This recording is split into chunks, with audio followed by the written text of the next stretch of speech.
Hey everybody, it's Ian the Off Kilter Crafter. I hope you're having a great day today.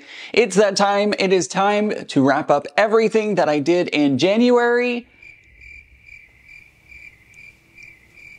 And honestly, it wasn't that much.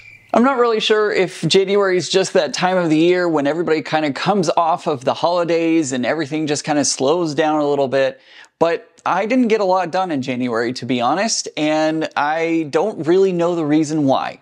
Part of it was just trying to get organized. I'm definitely trying to reorganize my space. I'm getting rid of my paper crafting supplies. And so I put a lot of effort so far into cleaning out those paper crafting supplies and trying to figure out how to better utilize my space for sewing. So I've been doing some of that behind the scenes. And yeah, that's one of the things that I've been doing. But also, as you can see behind me, I finally got Vortex finished. I put a hanging sleeve on it. I put a label on it. Since this quilt is faced, it basically means we took the front of the quilt, wrapped it around to the back. That needed to be hand sewed, so I sewed all the way around the quilt, which y'all know how much I hate hand sewing, but I did it. I went all the way around the quilt and I hand sewed it shut. So that has taken up a lot of my time as well.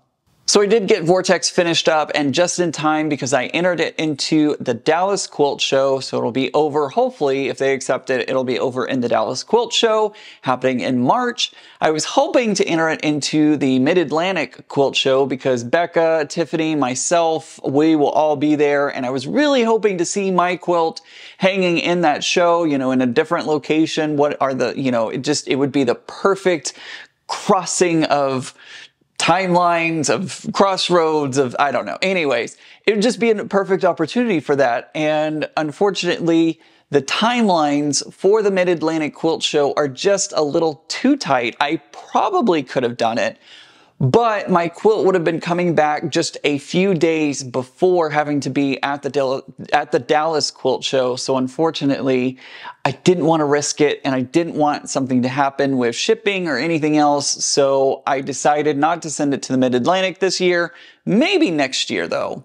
I've also been working on my spreadsheet for what other shows I'm going to be entering this quilt into. I cannot wait to see the reactions to it, I'm super excited to see if it will win any ribbons. I'm really crossing my fingers because I'm really hoping it will. I thought maybe not for sure that it would get into QuiltCon, but I was really hopeful it would and was so disappointed when it didn't, but that is what it is. Speaking of QuiltCon though, I think a lot of my time has also been devoted to thinking about QuiltCon and preparing for QuiltCon. So if you are going to be at QuiltCon later this month, wow, I can't believe it. We're already to QuiltCon. If you're going to be at QuiltCon later this month, make sure to say hello. I only know screen names and those little avatars on YouTube, so please feel free to come up and introduce yourself, and you probably will have to tell me your name several times if I see you. I'm really bad at remembering names, but I would love to see you and meet you, and I'm going to have a little small piece of swag that I am going to be handing out. I have a very limited number of this swag, so I don't think I'm going to go through all of them because I can just imagine this mob of people. That's not going to happen, but please feel free to come up, and if you'd like some swag, I'll have a little sticker for you to take home with you, and you can have a little piece of my artwork that you can take home. I feel so conceited saying that. Anyways, but yes, I'm super excited. Becca, Tiffany, Mary, and I will all be at QuiltCon, and I cannot wait to see all of you. I cannot wait to see the quilts. I cannot wait to see the vendors. I cannot wait to see so many people. Crimson Tate will be there. I can't wait to see Heather again. She's one of my favorite people. And then Jennifer from Thread Lines will be there. Can't wait to see her. It's going to be such a great time. I can't wait. Now, speaking of Becca, it seems like tradition. Every time I see her, I bring her some kind of zippered bag. If you look behind her on her shelves when you watch her videos, you can actually see a couple of the bags that I've made for her. And this time will be no exception to that. I'm going to bring her another zippered bag. I made one that said love you, and there's a paired one that says mean it, that they kind of go as a set. I didn't get to make the mean it one before I saw her last time, so I'm bringing it to her this time.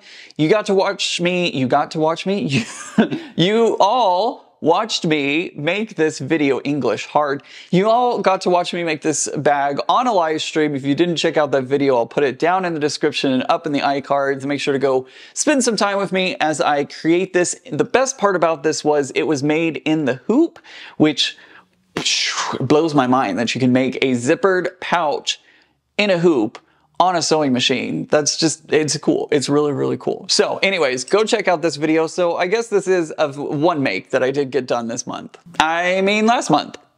Another project that I have been going kind of crazy with are Hemingway bags. I have been making Hemingway bags like nobody's business. I can't stop making them. It has become an addiction for me, and I just keep making more and more and more and more and more. I would have to stop and think and count how many I've made. I've given some away as gifts, but I've made at least 14. I think it's closer to probably like 18. I don't know why this pattern is just so fun to make, but it really is. There's so much that you can do with these pouches in all different sizes. This is a perfect pen and pencil pouch. This one I actually made for myself. I'm keeping this one. And I use this for my iPad to give it a little extra padding. I use that Soft and Stable from by Annie, and I love it. So I've been making these bags like crazy. I even made one on a live stream so that you can see how quickly it goes together. In fact, I made this one for my nephew and his iPad because he was leaving it out in the middle of the floor, and I figured he probably should put it in some kind of protecting case, and it's orange, so it's easily seen if he leaves it on the floor. But anywho, I've been making these bags like crazy. I love them. They are so easy, and they go together so quickly, so make sure to check out the video where I make this bag, and you'll see how quickly this bag goes together. It takes no time at all, and if you've never made a zippered pouch before, but you make quilts, I think you can do this very easily. The binding, everything about it is just so easy. Even if you've never worked with zippers before, it might take you a little bit to get used to it, but I promise you, it's not as hard as you think. I think the hardest part about this bag is getting the zipper on the teeth and getting it on track. Otherwise, it's really not hard at all. It has become one of my new favorite gifts to make for people because it just goes together so incredibly easy. So yeah, I've been working on those like crazy. They're the perfect project to work on after work, before bed, when I'm watching TV and need something to do that won't take me a long time. I don't have to like start a project and then stop it. I can, you know, zip through that project, get it, zip, ha. You can zip through that project really quickly, get it done, and they're perfect gifts. I love it. And of course, if you need a tutorial video, my friend Becca over on the Sew Becca YouTube channel, she has a tutorial on how to put that bag together. It is a great pattern. I will link to the pattern down in the description below, and I'll also link to Becca's video down there in the description and up in the iCards. Definitely go check it out because she does a great step-by-step tutorial and shows you exactly how to put one together.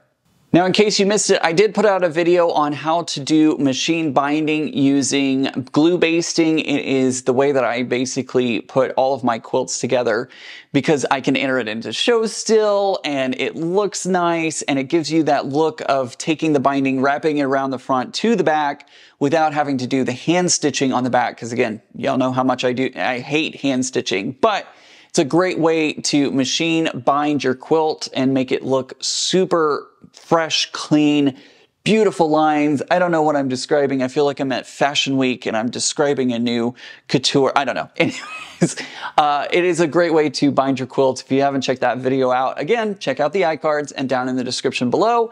I did use that technique to bind my Piazza, the Puzzle Mystery quilt. Love how that one turned out, and I love being able to use that technique to finish out that quilt.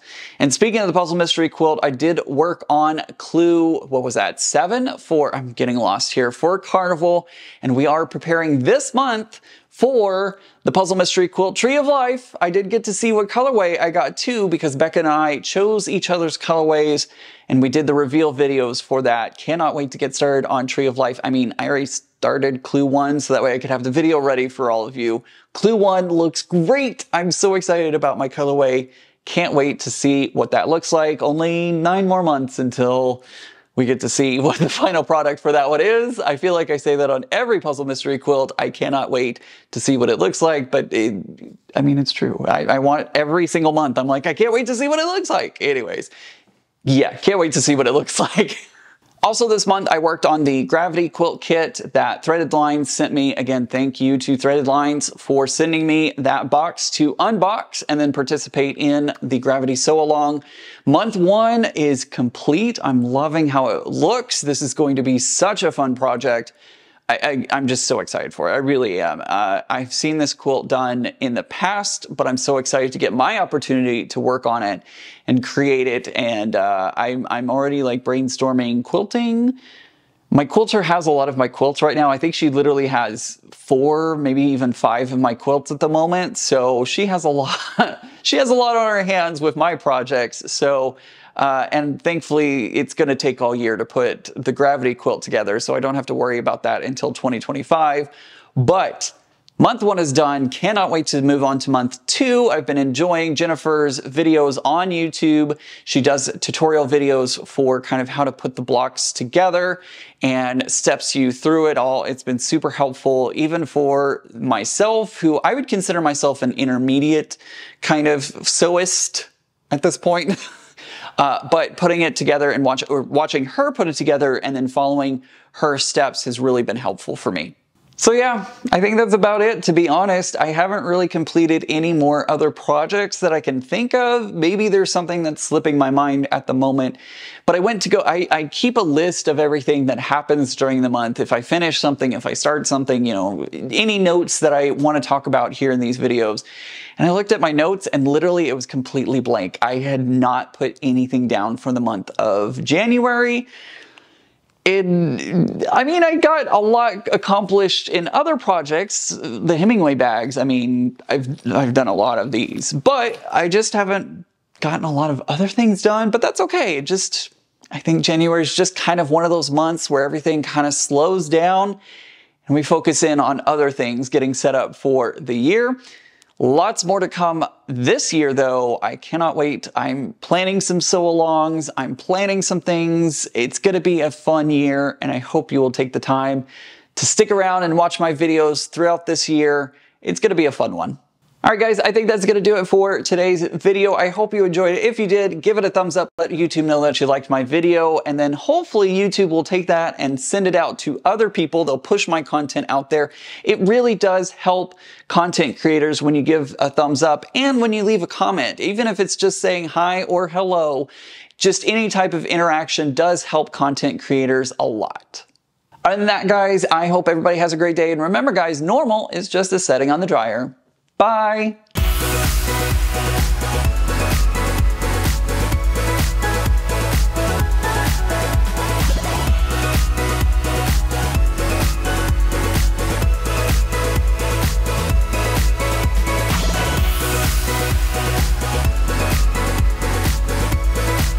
Let YouTube know that you liked my video, and then hopefully YouTube will take that and send it out to other people. They'll push my content out there. It really does help content creators when you give a thumbs up and when you leave a comment, even if it's just saying hi or hello. Just any type of interaction does help content creators a lot.